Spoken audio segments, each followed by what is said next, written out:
আসলে যেহেতু শাপলা বিলে আসছি আর শাপলা যদি না উঠাই তাহলে কেমন হয়? আজকে নৌকা ঘুরতে এসে খুশি তো?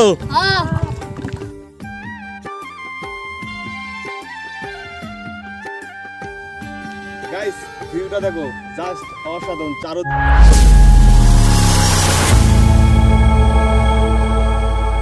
Hello everyone, welcome to my new other blog video. So everyone, কেমন আছো সবাই? আশা করি খুবই ভালো আছো। তো রীতিমতো নতুন একটা ব্লগ নিয়ে চলে আসলাম রাইট নাও গাইস। আজকে আমরা যাচ্ছি নৌকায় ঘুরতে। আসলে নৌকায় ঘোরার মজাটাই আলাদা, আর এই পরন্তু বিকেলে নৌকায় ঘোরাটার মজাটাই অন্যরকম। তো আসলে এই নৌকা ভ্রমণটা মিস করে অনেকেই। তো গাইস সম্পূর্ণ ব্লগটি দেখতে থাকুন, অবশ্যই খুবই ভালো লাগবে। সো গাইস চলো যাওয়া যাক। আর আজকে আমরা যাচ্ছি এই নৌকাটিতে, আর এটা হচ্ছে আমাদের বাড়ির বিল। আর আজকে যাচ্ছি আমাদের এই বিচ্ছু বাহিনী নিয়ে। আসলে এদের নিয়েই আমাদের এখন চলতে হয়। তো গাইস নৌকায় ভ্রমণের অনুভূতিটা খুবই অন্যরকম। আর পরন্তু বিকেলে নৌকায় ঘুরতে ফাইনালি কার না ভালো লাগে। আর আসলে যারা গ্রামে থাকে এই ফিলটা তারাই অনুভব করতে পারে। আর এই মনোরম দৃশ্য এবং সুন্দর প্রকৃতিটা দেখতে হলে আপনাদের গ্রামে অবশ্যই আসতে হবে। সো গাইস কথা না বলে চলো নৌকায় যাওয়া যাক। তো অনেকদিন পরে নৌকায় উঠছি, আর এটা হচ্ছে আমাদের বিল। গাইস আমরা ফাইনালি নৌকায় উঠে পড়েছি, আর আস্তে আস্তে আমরা যাচ্ছি আমাদের এই সুন্দর প্রকৃতিটা দেখতে। আর আজকে আমাদের সাথে আছে আমাদের বিচ্ছু বাহিনী। আসলে এদের নিয়ে আমাদের চলতে হয়। সো গাইস ভিউটা দেখো, জাস্ট অসাধারণ। সুচলা সুফলা শস্য শ্যামল আমাদের এই ছোট্ট গ্রাম। আর এই গ্রামটা যতটা সুন্দর তার থেকে অধিক সুন্দর হচ্ছে এই গ্রামের মানুষগুলো। সৌন্দর্যের সব ঐশ্বরিক লীলাভূমি দেখতে হলে আপনাদের চলে আসতে হবে গ্রামে। গাইস ভিউটা দেখো, জাস্ট অসাধারণ। আর এই পরন্ত বিকেলে নৌকায় ভ্রমণের অভিজ্ঞতাটা খুবই সুন্দর। গ্রাম মানেই সুন্দর, চারদিকে যেন একটা সবুজের ঢেউ খেলা ভাব। তো তাই তো ফাইনালি আজকে নৌকা ভ্রমণে বেরিয়ে পড়লাম। তো আশা করি ভিডিওটি দেখার আমন্ত্রণ রইল। বন্ধুরা ভিউটা দেখো, জাস্ট অসাধারণ। সে প্রকৃতি যেন আমাদের দুহাত তুলে ডাকছে। তো তাই তো ফাইনালি আজকে চলে আসলাম প্রকৃতির মাঝে। প্রকৃতিটা যেন খুবই সুন্দর। আজকে নৌকা ঘুরতে এসে খুশি তো? ভালো লাগতেছে সবার? এদের দেখলে আমাদের ছোটবেলার স্মৃতিগুলো মনে পড়ে যায়। তো ছোটবেলা আমরা এভাবে নৌকা ঘুরতাম। আসলে এখন আমাদের এখানে জলটাও কম হয়, আর যে কারণে নৌকাটা খুবই কম পাওয়া যায়। আগে আমাদের নিজেদেরও নৌকা ছিল, তো এখন নৌকা নাই। তো একজনের নৌকা আমাদের হার হয়েছে। তো গাইস দেখতে পাচ্ছেন সুন্দর একটা ওয়েদার। গাছ চারদিকে ওয়েদারটা দেখুন।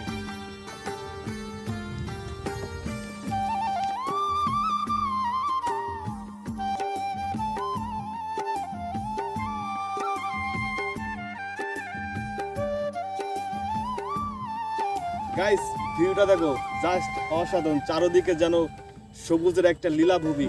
গাইস আসলে গ্রামের এই সৌন্দর্য ওয়েদারটা আপনাকে দেখতে হলে আপনার ফাইনালি গ্রামে আসতে হবে। ওয়েদারটা দেখো, জাস্ট অসাধারণ।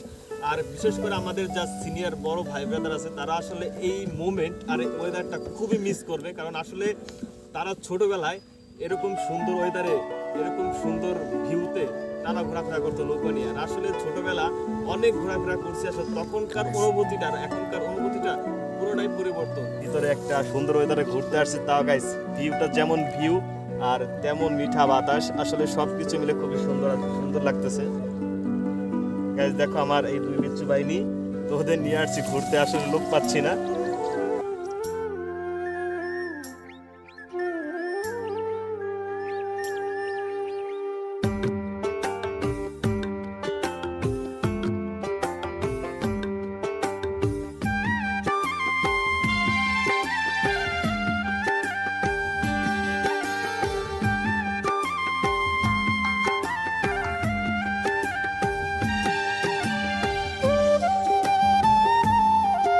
আসলে আমরা আমাদের বাড়ি থেকে অনেক দূরে চলে আসছি। আর আমি মানে এতটাই ভালো লাগতেছিল, আমি একেবারে দেখতে পাচ্ছি না। আমি নৌকা একেবারে শুয়ে আছি, আর আমি এখন ধানের ভিতরে চলে আসছি। গাইস ভিউটা দেখো, সুন্দর।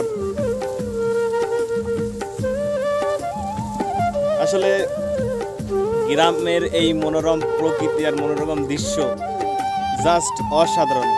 এরকম একটা ভিউ গাইস।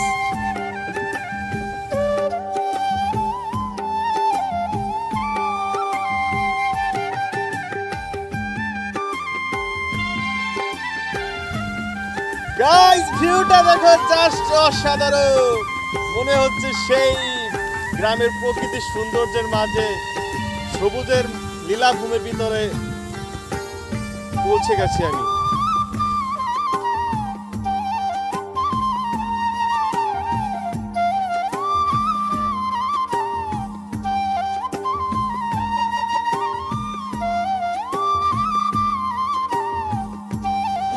গাইস, আকাশের ওয়েদারটা দেখুন। আসলে কিছুক্ষণ আগেই মেঘলা মেঘলা ছিল, যে কারণে ভাবছিলাম যে আজকের ভিডিওটা করতে আসবো না, তো হঠাৎ দেখি ওয়েদারটা ভালো হয়ে গেল, তার জন্য আসলাম।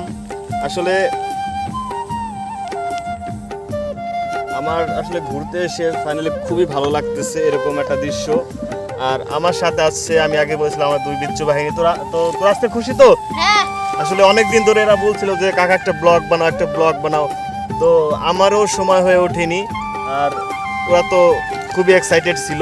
তো ফাইনালি আজকে সময় পেলাম। আসলে মানে আমাদের এখানে নৌকা খুবই কম, বাট ঘোরার মানুষ অনেক বেশি, তো নৌকা ফ্রি পাচ্ছিলাম না। তো অনেক দিন ধরেই অলমোস্ট আমরা করতেছিলাম যে ঘুরতে যাবো প্ল্যানিং করতেছিলাম। তো ফাইনালি আজকে আমাদের সময় হয়ে গেল, আর নৌকাটাও আজকে ফ্রি ছিল, যে কারণে আমরা ঘুরতে চলে আসলাম। তো যাই হোক, এরা খুশি তো সব কিছু, এরাই হচ্ছে আমাদের পরের প্রজন্ম। বন্ধুরা, কালকে আপনাদের আমরা একটা কাশফুল বাগানের ব্লগ দেব। আসলে মানে সন্ধ্যা হয়ে গেছে, তাই আসলে আমার ভাইপো পথিক বলতেছিল যে মানে আমাদের এখানে নাকি কাশবন হয়েছে, বাট আমি নিজেই জানি না। তো আশা করি কালকে আমরা কাশবনে ঘুরতে যাব, সেই ব্লগটা অবশ্যই আমরা দিব। আজকে কাশবনের দূরের থেকে একটা ভিউ দেখিয়ে দেব আপনাদের। গাইস, ওই যে দূরে দেখতে পাচ্ছেন রাস্তা, ওখানে হচ্ছে কাশবন, তো আমরা কালকে ওখানে যাব। Hello everyone. তো আসলে যেহেতু শাপলা বিলে আসছি, আর শাপলা যদি না উঠাই তাহলে কেমন হয়? যেহেতু আমরা বিকেল টাইমে আসছি, দেখতে পাচ্ছেন এই শাপলাগুলো হচ্ছে বন্ধ হয়ে গেছে, সকাল টাইমে শাপলাগুলো ফুটে, আর ঠিক আছে, যে কারণে আমরা এই শাপলাগুলো আজকে উঠাইছি। সো গাইস, আজকের ব্লগটি ফাইনালি এই পর্যন্ত ছিল। তো অন্য কোনো ব্লগে তোমাদের সাথে দেখা হবে। তো সে পর্যন্ত ভালো থাকো, সুস্থ থাকো।